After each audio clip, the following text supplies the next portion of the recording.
함께 기도하시겠습니다.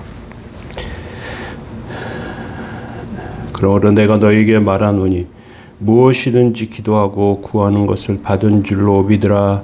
그리하면 너에게 그대로 되리라. 거룩하신 하나님, 하나님의 능력과 은혜를 믿습니다. 저희들의 삶에 복 주시고 은혜 주실 줄 믿습니다.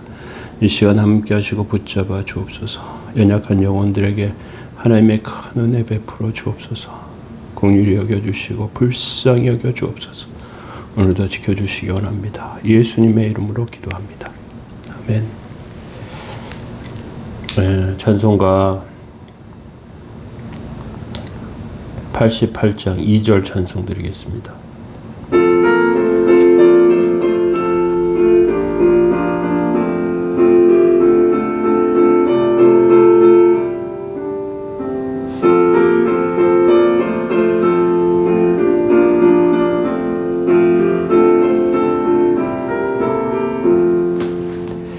내 맘의 모든 염려 이 세상 고락도 주님 항상 같이 하여 주시고 시험을 당할 때에 악마의 계교를 즉시 물리치사 나를 지키네. 온 세상 날 버려도 주 예수 안 버려 끝까지 나를 돌아보시리. 주는 저 산 밑에 백합 빛나는 새벽별 이 땅 위에 비길 것이 없도다. 아멘. 함께 보실 말씀은 시편 83편 1절에서 4절까지 말씀 보시겠습니다. 하나님이여 침묵하지 마소서. 하나님이여 잠잠하지 마시고 조용하지 마소서. 무릇 주의 원수들이 떠들며 주를 미워하는 자들이 머리를 들었나이다. 그들이 주의 백성을 치려하여 간계를 꾀하며 주께서 숨기신 자를 치려고 서로 의논하여 말하기를 가서 그들을 멸하여 다시 나라가 되지 못하게 하여 이스라엘의 이름으로 다시는 기억되지 못하게 하자 하나이다. 아멘. 네, 오늘 하나님의 불길이라는 제목으로 하나님 말씀 나누려고 합니다. 오늘은 시편 83편 첫 번째 시간입니다. 그래서 하나님의 침묵에 대해서 살펴보기로 합니다. 얼마 전에 이스라엘과 아랍의 그런 갈등, 그래서 여기저기 폭탄이 날아가는 그런 모습들이 보도된 적이 있습니다. 폭탄은 굉장히 위험하죠. 한번 터지면 많은 사람들이 죽습니다. 하나님께서 하나님의 백성을 지키시고 또 하나님의 백성을 멸망시키려는 대적들이 오면 하늘에서 하나님의 불우박을 떨어뜨리시고 하나님의 백성을 지켜주십니다. 이스라엘 백성이 출애굽할 때 하늘에서 불우박이 떨어졌습니다. 많은 애굽 사람들, 가축들이 죽었습니다. 사무엘 때 이스라엘 백성이 미스바에서 회개할 때 하늘에서 우박이 떨어졌습니다. 블레셋 사람들이 도망쳤습니다. 하늘의 불의 한 예입니다. 시편 83편은 아삽의 시인데 하나님의 불을 잘 알고 있었던 것 같습니다. 하나님의 불은 그런데 쉽게 나타나지 않습니다. 이것이 하나님의 백성이 가장 두려워하는 것입니다. 하나님의 백성이 악한 자들에게 공격당하는데 하나님의 불이 나타나지 않으면 망할 수밖에 없기 때문이죠. 그것이 가장 어렵습니다. 하나님의 백성은 하나님의 도우심을 기대합니다. 그런데 하나님이 도와주시지 않으면 끝내 비참하게 망합니다. 우리에게도 이것이 가장 심각한 문제이죠. 그래서 우리는 싸움에서 승리하기 위한 비결을 알아야 합니다. 하나님께서 이렇게 답답한 가운데 하나님께 부르짖는데 하나님 기도에 응답하시지 않아요. 그래서 하나님의 백성은 위기의식 가운데 살아가야 됩니다. 하나님이 기도에도 하나님 들어주시지 않으면 망할 수밖에 없다는 위기감을 안고 사는 것이죠.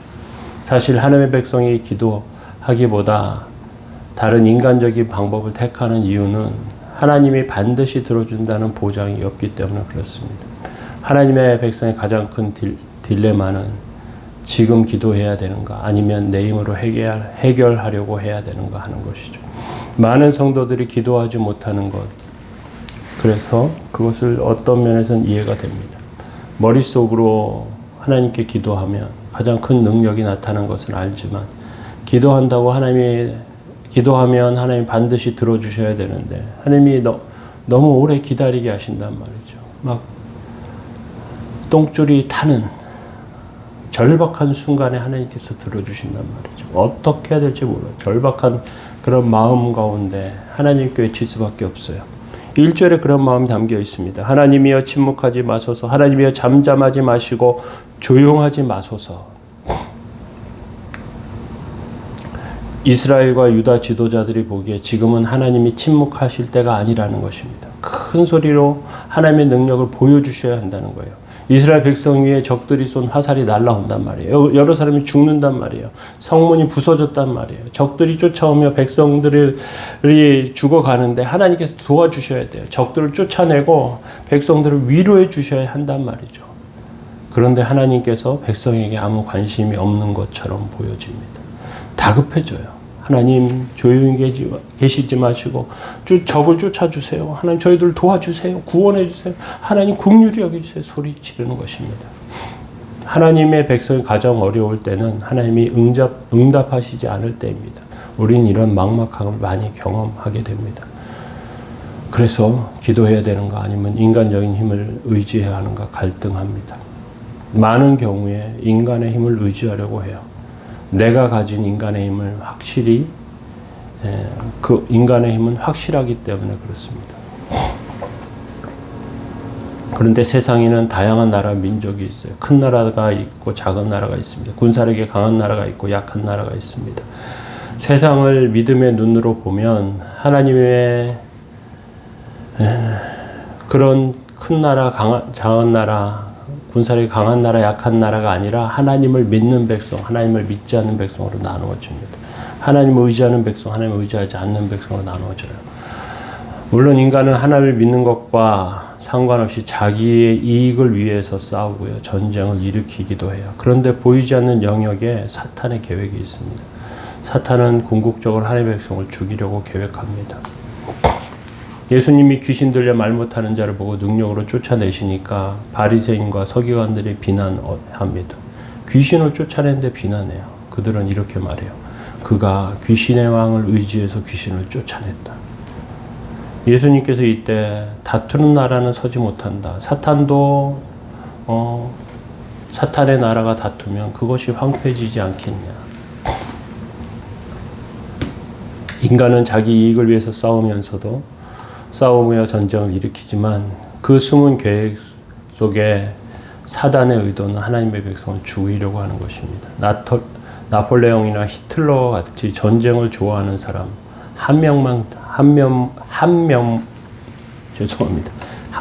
등장해도 수천 명의 사람이 죽게 됩니다.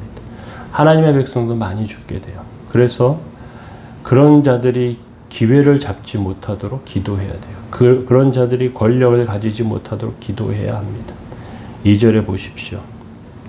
무릇 주의 원수들이 떠들며 주를 미워하는 자들이 머리를 들었나이다. 전쟁하는 나라를 보면 신앙과 상관없어 보입니다. 전쟁은 단지 나라 사이의 이해관계에 따라서 일어나는 것 같아요. 국력을 팽창시키고 더 많은 이권을 누리고자 전쟁하는 것으로 보여. 실제로 사단의 의도가 숨어 있고요. 사단은 할 수 있는 대로 많은 자들을 죽이고 싶어 합니다.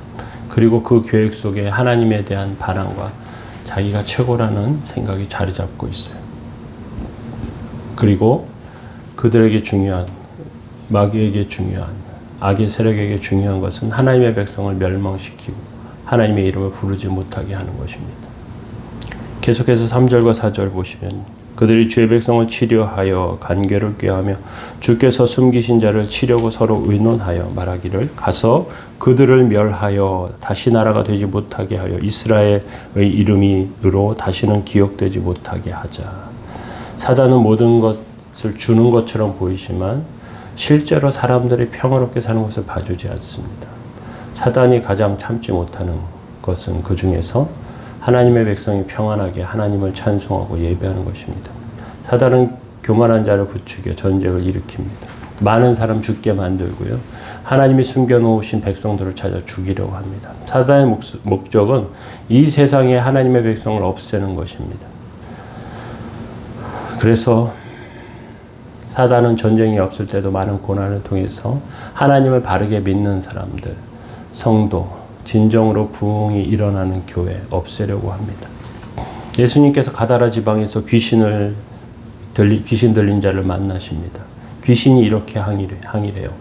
하나님의 아들이여 우리가 당신과 무슨 상관이 있습니까? 때가 이르기 전에 우리를 괴롭게 하려고 여기 오셨습니까?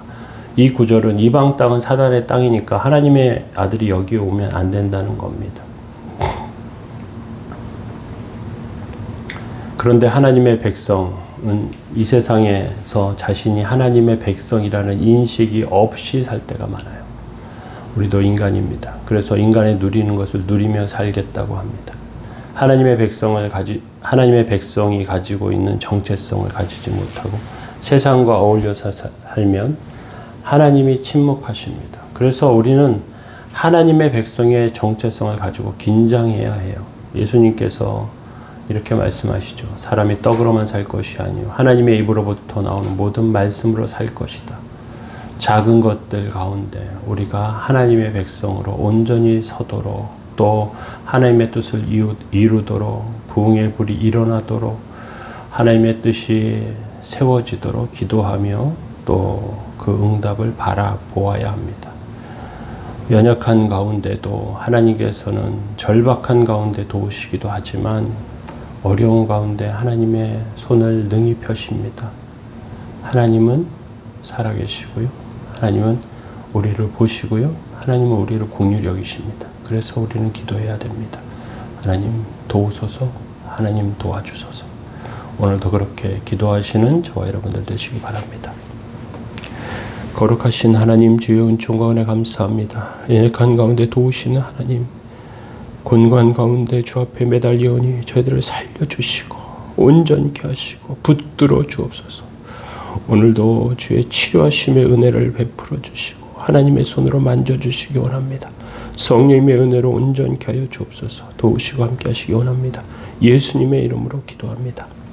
아멘. 함께 기도하시기 바랍니다.